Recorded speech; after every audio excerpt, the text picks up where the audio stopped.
Hello everyone, welcome to another video of your BST.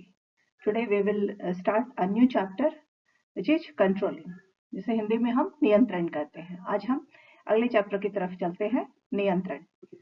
Controlling meaning and concept. अभी हम controlling का meaning समझते हैं, नियंत्रण के बारे में एंड उसका कॉन्सेप्ट भी समझते हैं। It is the process of checking, measuring and regulating the ongoing activities of organization to ensure their conformity with predetermined plans to produce the planned results. पहले से ऑर्गेनाइजेशन में पहले से जो प्लान्स किए गए हैं और उनको करने के लिए जो काम एक्टिविटीज हो रहे हैं उन सब के ऊपर में एक नजर रखना और जरूरत के अकॉर्डिंगली उनको एडवाइस करते हुए, रास्ता दिखाते हुए वो एक्टिविटीज को पूरा करना, इस काम को ही नियंत्रण या कंट्रोलिंग कहते हैं। अब हम इसके डेफिनेशंस देखते हैं। According to Philip Kotler, control is the process of taking steps to bring actual results and desired results close together. Actual में जो रिजल्ट्स हम लोग हो रहे हैं एंड जो जिन रिजल्ट की इच्छा है, जरूरत है, जिसको हमने पहले ऑर्गेनाइजेशन ने पहले से डिसाइड करके रखा है कि हमें इतना रिजल्ट मिलना चाहिए, उसको एक्चुअल रिजल्ट जो मिला है उन दोनों को एक साथ करने की जो प्रक्रिया होती है उसे ही कंट्रोलिंग कहते हैं। ये है डेफिनेशन फ्लिप कॉटलर का। फ्लिप कॉटलर के अनुसार परिभाषा इसकी ये है। अब हम आगे देखते हैं। According to Dale Henning, control is the process of bringing about conformity of performance with planned action.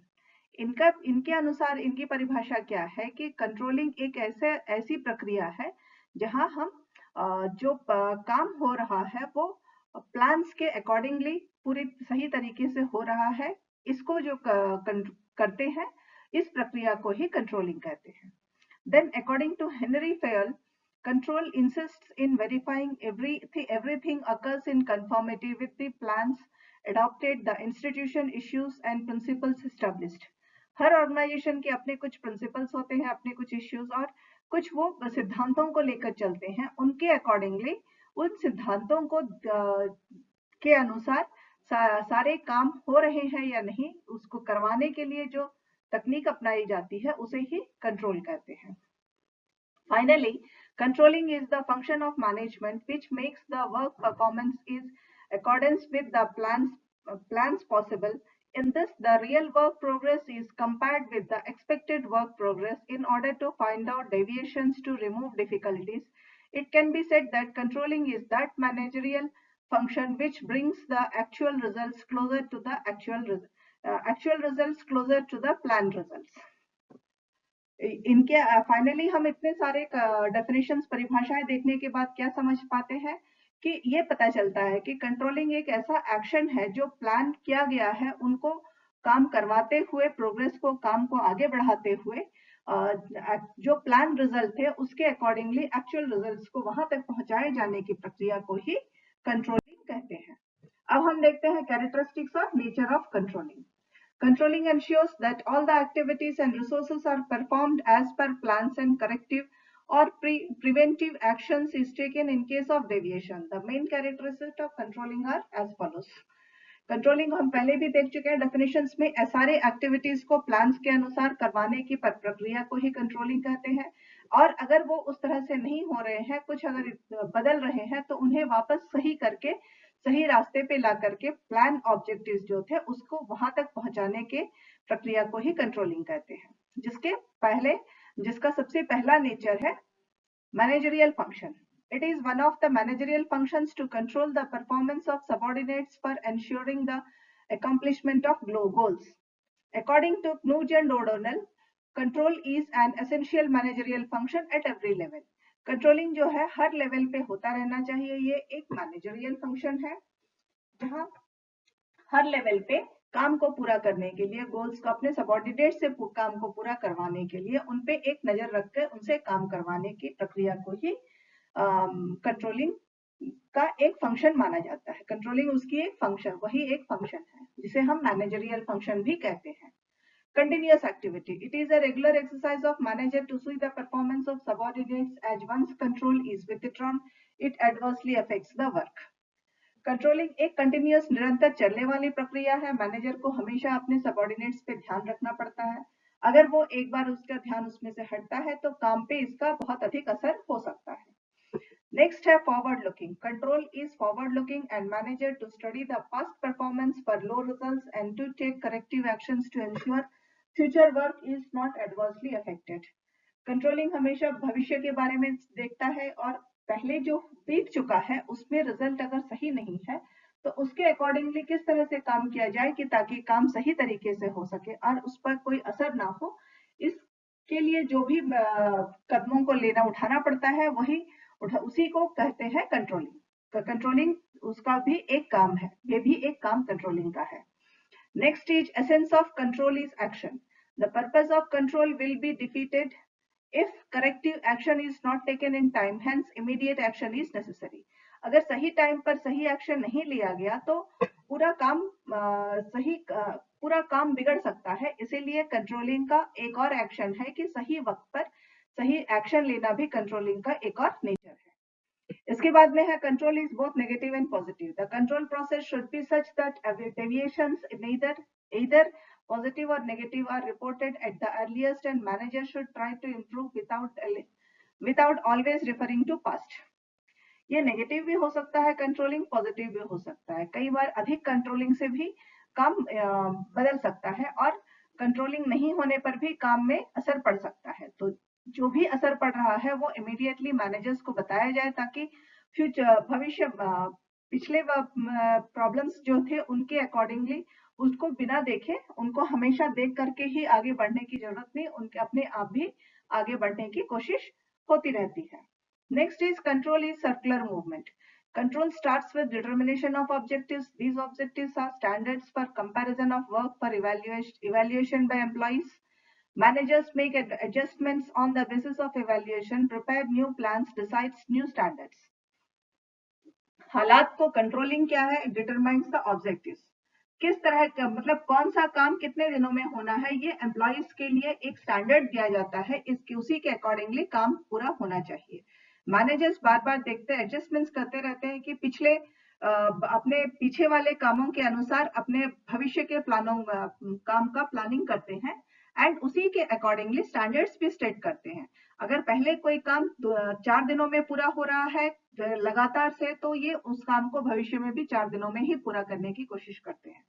इस तरह से ये एक सर्कुलर मूवमेंट में कंटिन्यूअसली चलता रहता है। नेक्स्ट है control is needed at all levels. Control is needed by management at all levels and nature of control is different at various levels. Like top management control is related to forming of policies, middle management for execution of policies and lower management for execution of activities. Controlling her level में जरूरत पड़ती है, बस अंतर होता है उनके काम में। टॉप लेवल के मैनेजमेंट में नए नए पॉलिसीज बनाने का काम होता है तो वहां कंट्रोलिंग की जरूरत है। एंड मिडिल लेवल मैनेजमेंट में टॉप लेवल से जो पॉलिसीज बनी है उनको एग्जीक्यूट करना, उनको लोगों के बीच में लाना, ऑर्गेनाइजेशन में जो एम्प्लॉइज है उनके बीच में लाने का काम मिडिल मैनेजमेंट का होता है। एंड लोअर मैनेजमेंट का काम है उस पॉलिसीज के अकॉर्डिंगली काम करना। उसे लोअर मैनेजमेंट में वहां पे भी कंट्रोलिंग की जरूरत होती है, बस लेवल्स में काम लेवल के अनुसार कंट्रोलिंग के स्टाइल बदल जाते हैं। नेक्स्ट है control is related to planning. Control is related to planning as planning is the first action of management and control is last. Management to plan the activity, set the objectives, efforts are made for accomplishing and taking corrective measures as required. Control is a process of comparing the actual performance with the standards, finding out deviations and taking corrections. Planning controlling के लिए planning की भी जरूरत होती है क्योंकि planning में ही सारा प्लान किया जाता है कि मैनेजमेंट का कंट्रोल कैसे किया जाएगा, कौन से एक्टिविटीज कितने दिनों में होने वाली है, उन एक्टिविटीज के ऑब्जेक्टिव्स क्या है एंड उसको पूरा करने के लिए कितने एफर्ट्स की जरूरत है। ये सारी चीजें प्लानिंग में आती है एंड इन सारी चीजों को उस प्लान को एक्चुअल में पूरा करवाने के लिए कंट्रोलिंग की जरूरत पड़ती है। एंड अगर डेविएशंस हो रहे हैं, सही तरीके से नहीं हो रहे हैं, तो उसको करेक्शन करने का काम भी कंट्रोलिंग के थ्रू ही होता है। Next is need and importance of control. Control की जरूरत क्यों है और उसकी अहमियत क्या है, महत्व क्या है उसका। The need and importance of control is evident from the following facts. आगे हम देखते हैं कि इन इन जरूरतों के कारण ही कंट्रोलिंग की जरूरत पड़ती है, इन परिस्थितियों के कारण, जिसमें पहला है essence of management.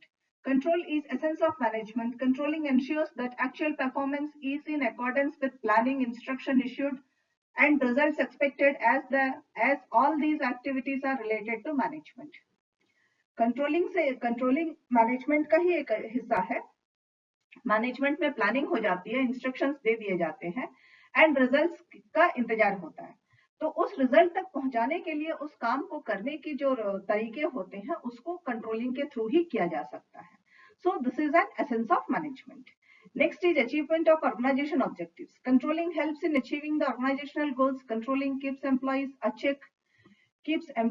check so that they make best efforts of achieve the desired results.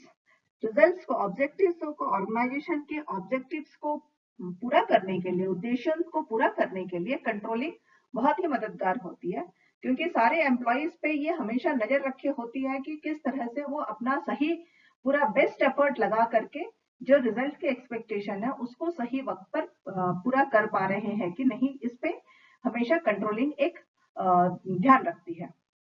इसके बाद में है increases efficiency. Controlling increases efficiency of employees by avoiding wastage of resources, time and money. कई बार अगर कंट्रोलिंग नहीं होती है तो काफी सारा वेस्टेज होने की जरूरत होती है, रिसोर्सेज की भी वेस्टेज होती है, टाइम और मनी की भी वेस्टेज होती है. इन सब से एक बचाया जा सकता है अगर कंट्रोलिंग वहां पे सही तरीके से हो रही है. तो एम्प्लॉइज पे अगर कंट्रोल है तो ये सारी चीजें बच सकती है. इसके बाद में है facilitates coordination. Activities of the organizations are divided into departments to take benefit of division of labor and specialization.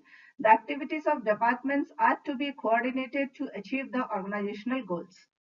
Organisational goals को पाने के लिए जितने भी उसके उद्देश्य हैं उनको पूरा करने के लिए अलग अलग तरह की एक्टिविटीज किए जाते हैं.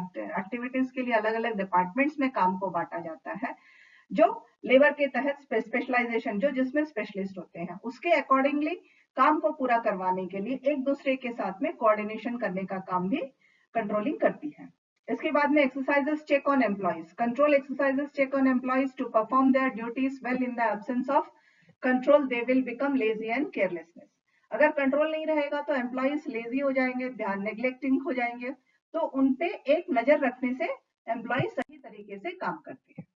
आगे देखते हैं better planning. Controlling helps in improving planning process. During control exercise deficiencies are revealed which allows the management to plan better so that mistakes are not repeated.